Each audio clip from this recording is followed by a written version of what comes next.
See, that one's really squishy. But I like the corners. This is much firmer. I think the internal structure of that one appeals more to me, but I like the corner factor of this one. Also, I feel like it does not feel like it's going to explode. I hope that's true. I hope I don't get goo on me. Like a lot of neurodivergent people, I fidget.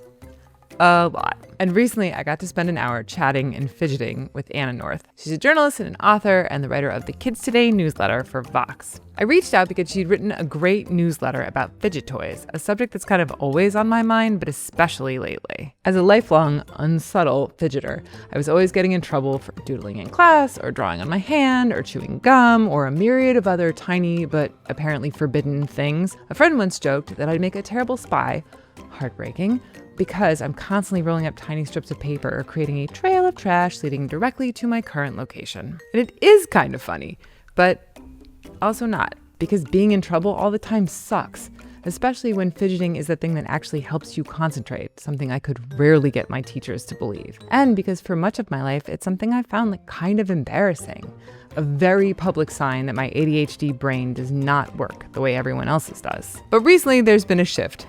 Fidget toys. They're everywhere. Ones that spin, ones you squeeze, ones you pop, sometimes accidentally, and ones called NeeDohs that are, I kid you not, such a fad amongst the children that they are going for like $60 online. $60 for a ball filled with slime. The main toy store that we go to like has signs that say like no NeeDohs. We have no idea when we'll get NeeDohs. Stop asking about NeeDohs. Kids still come in and ask about NeeDohs. As the conversation around neurodiversity grows, these toys are becoming much more common and, in their own goofy way, helping to destigmatize fidgeting in a way that I never saw coming. But it's not all smooth sailing. Like any fad, the normalization of fidgets feels like it could be more of a symptom of a moment, not a movement.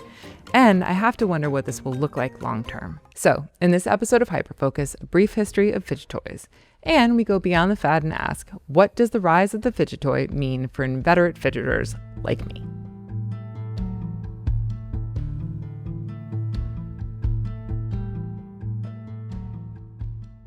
When I started looking into this, I started remembering all the squishy toys that we did have when I was a kid. So you remember Stretch Armstrong? Yes.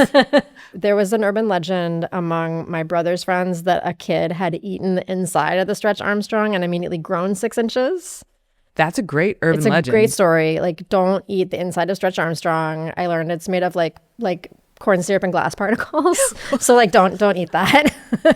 But anyway, and then that guy actually was invented in the 70s. Of course, like also when millennials are growing up is the time of GAC, is the time of like, you remember Floam? I do remember Floam. It was like pretty gross. It would get really dirty. Yes. Because it had like styrofoam pieces that are white. So many things that would like stick to all fabrics and carpets and stuff. And you'd be like, I don't know how that got there. Yeah. So like growing up, like my generation, we totally had like squishiness.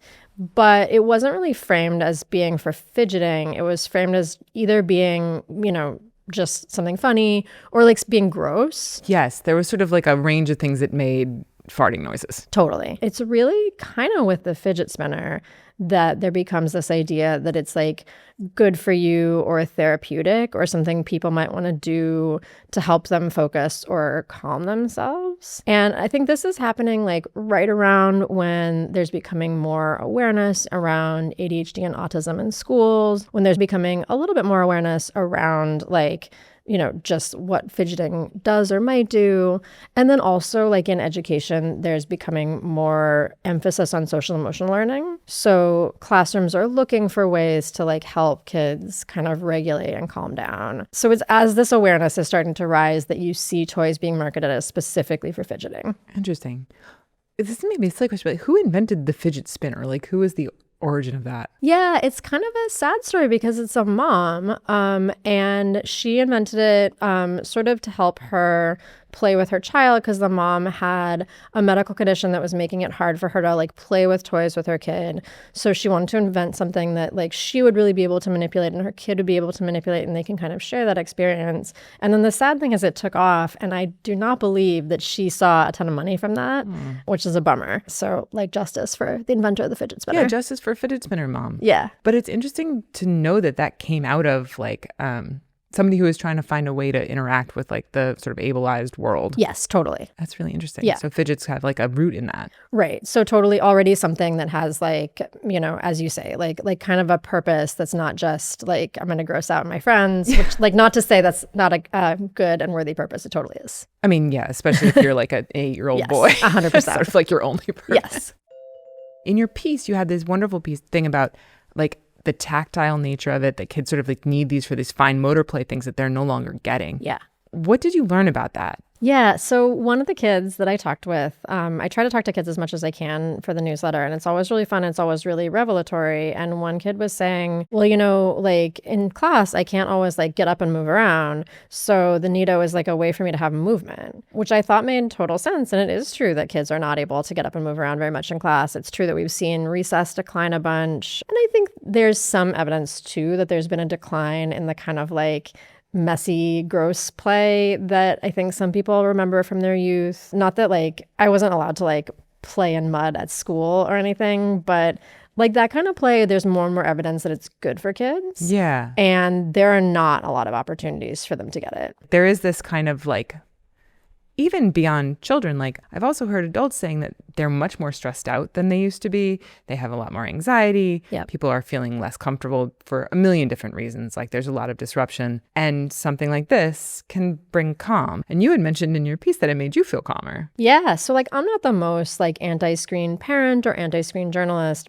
but I did, especially for this story, keep hearing, there's a need for experiences that are tactile and hands-on that are not screen mediated. And both adults and kids aren't getting as many of those experiences as we used to. When I was writing this story, I was like, I think we have some of these in the house. And we had this, like a dumpling. I would have brought him, but my daughter banned me from using him anymore because I gushed him so much that his little face came off. If it's any comfort, I had literally the exact same experience with my daughter, except Really? she squished it so much that the face came off, and then I had to draw it back on with a Sharpie. Yeah, that's what she drew it back on with a Sharpie. It looks really cute. She's like, please don't play with that anymore. Stop touching it, Mom. Yes. But it did help me write the story. Like I felt like I was squishing this guy instead of what I sometimes will do, which is like check my email a million times, which I don't need to do, or like look at my blue sky, or, be playing on my phone randomly, which I think is just a lot of times our default sort of like time wasting fidget. Yeah. But this is a totally different fidgeting experience. And I think in some ways like a more positive one.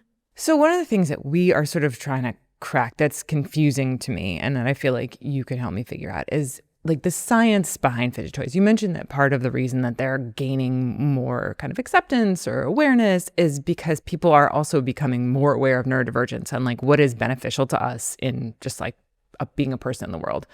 But there's science behind the way these things are made. And I don't just mean like whatever baffling chemistry creates this texture. Yeah. So the interesting thing that you find when you start delving into the science of fidgeting is everyone will tell you we need a lot more research on this. There's not enough research on, for example, the ways that neurodivergent kids play or the kinds of body movements that might help them regulate or make them feel a certain way. For example, one thing that one expert told me is that for anyone, regardless of neurotype, fidgeting can help you stay alert. So if you are someone that falls asleep in class, for example, like I wouldn't know anything about that. Me neither. Definitely never happened. No. Personally, I can't get through anything longer than 5 minutes without fidgeting. I'm fidgeting right now because fidgeting is a core symptom of ADHD. And we have a decent body of evidence that for folks with ADHD, fidgeting can help with attention and regulation. We're talking shaking your legs, doodling, scratching the delightful silvery coating off a gum wrapper. Oh, so good. But research on fidget toys, there's some evidence that fidget spinners specifically may be more distracting than helpful. But there's very little scientific data on most of these toys, including the squishy ones that have taken over the market. But what we do have are tons of personal experiences from neurodivergent people like myself. There's lots and lots of self-reports, often of people who have one type of neurodivergence or another, saying this is something that really helps me, which really like is enough to, in a lot of cases, for providers to offer these. Like you'll see them in therapist offices. So there is like wide acceptance, I think, among neurodivergent folks and people who work with them that like these can be really beneficial. But what there isn't is like good hard research on what are the most satisfying, what fidgets are good for different things. Like we don't have that, and that's kind of a bummer. There's like something about not having the research that makes these feel like toys versus tools. And it would be nice to have that. One of my big concerns and questions about this is there has been this rise in these being marketed with words that are like neurodivergence adjacent. Yep. And I'm curious, like, how many of you seen that have words attached like attention or sensory or, you know, even, I don't know, self-regulation, like these ideas that these things are kind of like touching on neurodivergence, but not living into the neurodivergence. That makes me anxious, I have to say. So I will say that NeeDoh, for example, which is the one that's like really hot right now, their website does not really use that language. They're not necessarily marketing these guys as for your health. Other folks do, and you'll definitely see it. I think what is interesting too is like, I think there is a general awareness among like Gen Z and Gen Alpha kids that like a lot of folks might have some features of ADHD, some features of autism, that a lot of folks might experience like focus issues or attention issues during a certain time, and that we all have sensory needs regardless of our neurotype. Like I actually think that's something that kids really get. And so you will see like the word sensory used essentially attributed to like literally every toy that is basically sold now. And I think one, like, yeah, that is diluting and it has some problems. But on the other hand, I think it's actually like reflecting the way that kids experience the world, which is that they kind of already know, like they all have like different needs around like, do they want to squish something right now? Do they need some quiet? You know, I do think this is something that like kids are more encouraged to talk about. And I think that is positive. Absolutely. And I think on some level, watching grownups try to absorb that understanding that kids sort of naturally have because it's what the water they swim in now is interesting. Yeah. Like you and I holding these is much more like you kind of try to hide it than I think an 8-year-old would. And not just because they're toys. Yes. I have to wonder, like, this is something I kind of speculate generally about, but there's a lot of stuff like, you know, universal design, this idea that what's good for people who are differently abled in any way is usually beneficial for everybody. Right. Like these to me feel very much like a universal design thing. These things that are good for neurodivergent people are kind of helpful for everyone. But there's also this sort of like flip of it that I'm interested to hear what you think about, which is when anything from like our community makes it mainstream, there's a little bit of excitement because it's like, oh, like now I can fidget and nobody's paying attention to me. And now there's this kind of like acceptance and understanding. But there is a fear also that maybe these are not the fad. Kindness and awareness and inclusivity about neurodivergence is the fad. And I do wonder about that because we've already heard some things about, you know, schools are banning them. People are kind of reactive about them. I'm interested to know, like, what do you think is kind of going to come next? Yeah, this is a really good question. I mean, I think that a lot of, we talked a little bit about the sort of like fad aspect of these and the social media aspect of these. And I do think a lot of the kind of hoopla and banning is coming from that. So in addition to, you know, just like kids enjoying to squish these and like they feel good, right?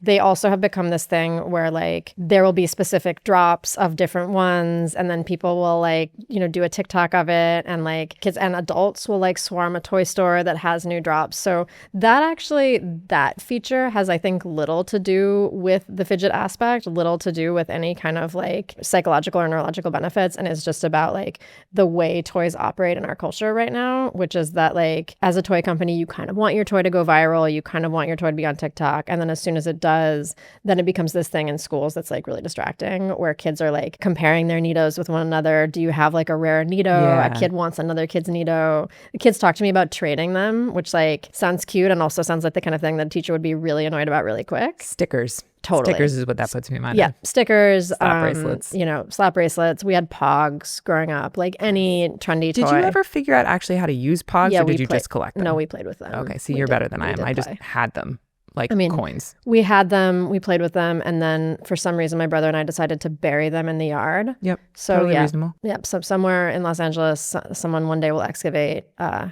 some future alien civilization will be like, oh, What is right. this? This must have been sacred to Something them. important. So I think with these, to the extent that they are like problematic in schools, a lot of that is coming from like virality and comparison. But I do think that like there's a school of thought that's like, you know, oh, the fidgeting is bad, or like if you see these becoming too popular, like the problem is people needing to fidget, and not the problem is like, yeah, like we always have cycles of toys becoming popular and kids fighting over them, and like this has happened since time immemorial, and like, okay, ban the toy, I guess, or whatever. So I think like the danger, I guess, to me is, like you said, that people, you know, will believe that fidgeting is a fad, or that they'll believe that ADHD is a fad, or that like sensory needs aren't real. I mean, like the kind of things that are like kind of in the culture anyway.